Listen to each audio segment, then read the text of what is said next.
안녕하세요. 유네스코에 등재된 이 불국사는 이름에서 알 수 있듯이 부처 불, 나라 국, 절사, 부처님의 세계를 표현한 곳입니다.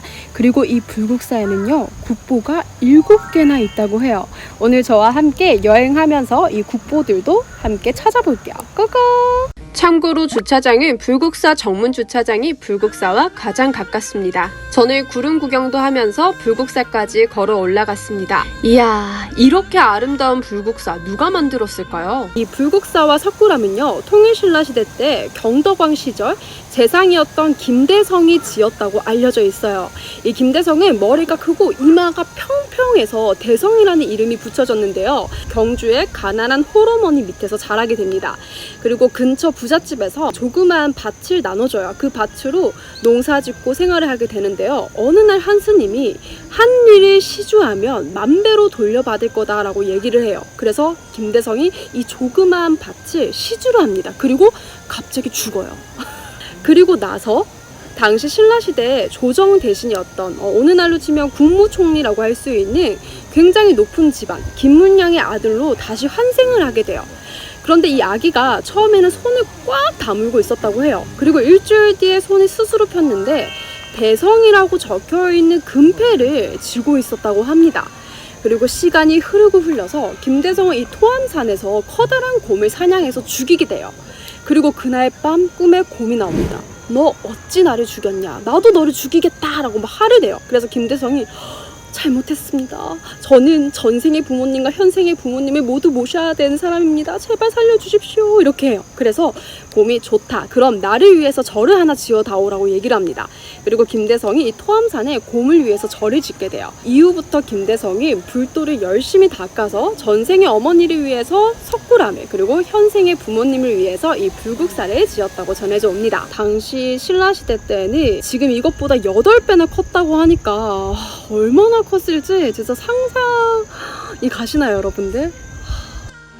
여기가 불국사의 입구인 일주문인데요. 일주문은 마음을 하나로 모아서 들어가는 문이래요. 자, 이제 불국사 여행할 준비 되셨죠? 가보자고요. 와, 일주문을 들어오자마자 보이는 파란 하늘이 너무 예쁘지 않나요? 조금 걷다 보니까 반야연지라는 연못이 나오더라고요. 이곳에서 잠시 쉬어가도 좋을 것 같아요. 그래도 벌써 쉬기에는 아쉽죠? 눈앞의 다리는 부처님의 세계로 들어가는 해탈교예요. 아, 해탈했다. 한 번쯤 들어보셨죠? 이 해탈은 불교에서 깨달음을 의미해요. 아니, 저도 빨리 부처님의 세계로 가고 싶었는데 눈앞의 풍경에 발걸음이 멈췄습니다. 해탈교 끝에 있는 천왕문에 도착했습니다. 이곳은 아무나 지나갈 수가 없대요. 바로 이곳을 지키는 사천왕 때문인데요. 안녕하세요. 이 사천왕은 부처님의 나라로 들어가는 절문을 지키고 수호하는 4명의 신입니다. 사천왕의 발 아래를 보면 붙잡혀서 들어가지 못하는 악귀가 있죠. 이 악귀를 자세히 보면요, 귀저귀 모양의 일본 전통 속옷을 입고 있어요. 일본인을 뜻하는 걸까요? 예로부터 신라는 왜구의 침략이 잦았어요. 임진왜란 때는 왜구들이 보물들을 찾는다고 이 불국사를 샅샅이 뒤지다가 벽 속에 있는 무기를 발견한 거예요. 그래서 왜구는 그 자리에서 승려 8명을 살해하고 이곳에 불을 질렀다고 해요. 다시는 그런 일이 일어나지 않기를 바라는 마음이겠죠? 지금 제가 건너고 있는 다리는 반야교인데요. 불교 경전 중 반야심경의 내용으로 지혜로 불국에 나아간다라는 뜻을 담고 있어요. 반야교를 건너니 부처님의 세계에 조금 가까워진 것 같네요. 다들 수학여행 때 한 번쯤 오셨잖아요. 기억나세요? 좌측으로 쭉 직진하면 단간지주가 있어요. 옛날에는 사찰에서 중요한 행사나 법회가 있을 때 큰 깃발을 걸어서 알렸대요. 그 깃발이 매달던 단간지주예요. 높은 단간지주를 보고 있으면 당시 불국사의 위엄과 그 규모가 느껴져요. 부처님의 세계로 연결해주는 다리인 청운교와 백운교입니다. 석단 위가 청운교로 부처의 나라 또는 젊음을 뜻하고요. 그 아래 백운교가 이승 또는 늙음을 뜻합니다. 우리는 올라가는 기준으로 보통 생각하지만 옛날 사람들은 문을 열고 나왔을 때를 시작으로 생각했대요. 그래서 청운교가 젊음을 의미하고 내려오면서 백운교가 노후를 의미한다고 보면 되겠습니다.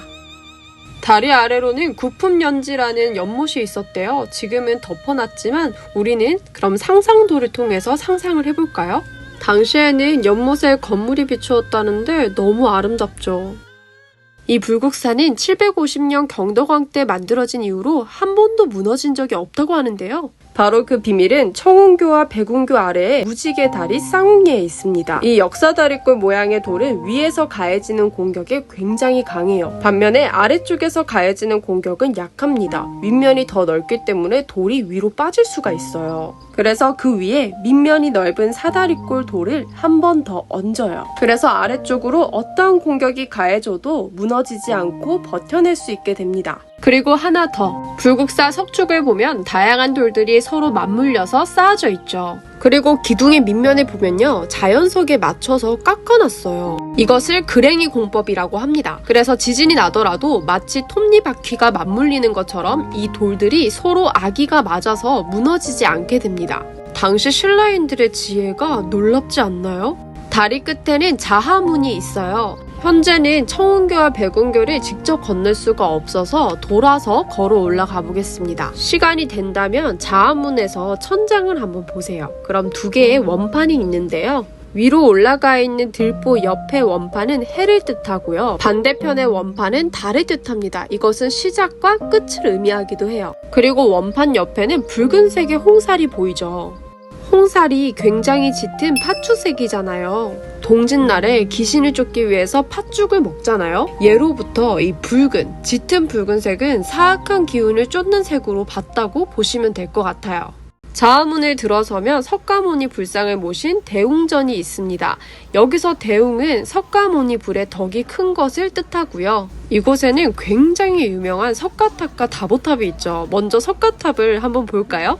참 단아하고 균형미가 느껴지는데 우리나라에서 볼 수 있는 전형적인 탑의 형태라고 해요. 근데 이 석가탑의 바닥을 보면 울퉁불퉁한 돌들이 보이죠? 바로 석가모니가 설법을 한 인도의 영치산을 표현했어요. 그 영치산이 돌산이라고 해요. 그 산 꼭대기에서 설법을 하는 석가모니의 모습을 형상화한 거죠. 그리고 석가탑 주변 바닥을 보시면 연꽃 모양의 돌이 보이죠. 이 돌은 석가모니 부처의 설교를 듣기 위해서 다른 세계의 부처가 제자를 데리고 앉았던 자리라고 합니다. 팔방 금강자라고 부르는데요. 여기서 팔방은 온누리, 금강자는 부처님이 앉은 자리를 뜻해요. 8개의 팔방 금강자 중앙에 있는 석가탑, 굉장히 재밌죠? 이 석가탑의 또 다른 이름이 무형탑인데요. 그림자가 없는 탑이라는 뜻이죠. 여기에는 가슴 아픈 이야기가 있습니다. 옛날부터 백제 출신의 석공들이 기술력이 굉장히 뛰어났대요. 그래서 백제 출신의 아사달이라는 석공이 이 석가탑을 만들기 위해서 이곳에 오게 됩니다. 그의 부인이었던 아사녀가 3년이 지나고 기다려도 아사달이 오지 않아서 직접 아사달을 만나러 이곳에 옵니다. 그런데 사람들이 아사달을 만나지 못하게 막아요. 그때 당시에는 어떠한 대업을 치를 때 여자를 만나면 부정을 타게 된다, 이런 이야기가 있었대요. 그때 한 지나가던 스님이 아사녀에게 탑이 완성이 되면 근처 영지못이라는 연못에 그림자가 비출 것이다 라고 얘기를 해줘요. 그래서 아사녀가 영지못에서 탑의 그림자가 비치기를 기다립니다. 그런데 끝끝내 그림자가 비치지 않아요.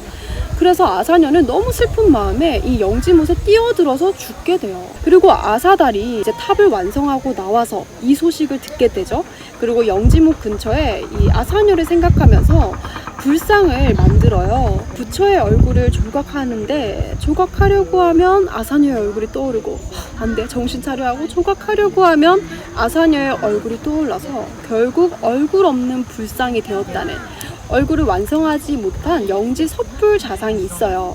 이 영지 섣불 자상과 영지못은 불국사에서 차로 한 10분에서 15분 정도면 가더라고요. 시간 되시면 그것도 한번 들려보시면 좋을 것 같아요.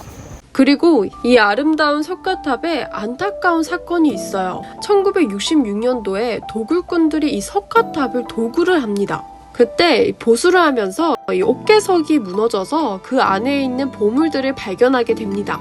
당시에 2층에 옥계석을 들어 올리던 도르래가 붕괴가 되면서 이 옥계석이 떨어지게 돼요. 사진을 넣을까 말까 고민을 많이 했거든요. 실제로 지켜보던 스님들이 통곡을 하셨대요. 그런데 2층 옥계석에서 세계에서 가장 오래된 모판 인쇄물이 나옵니다.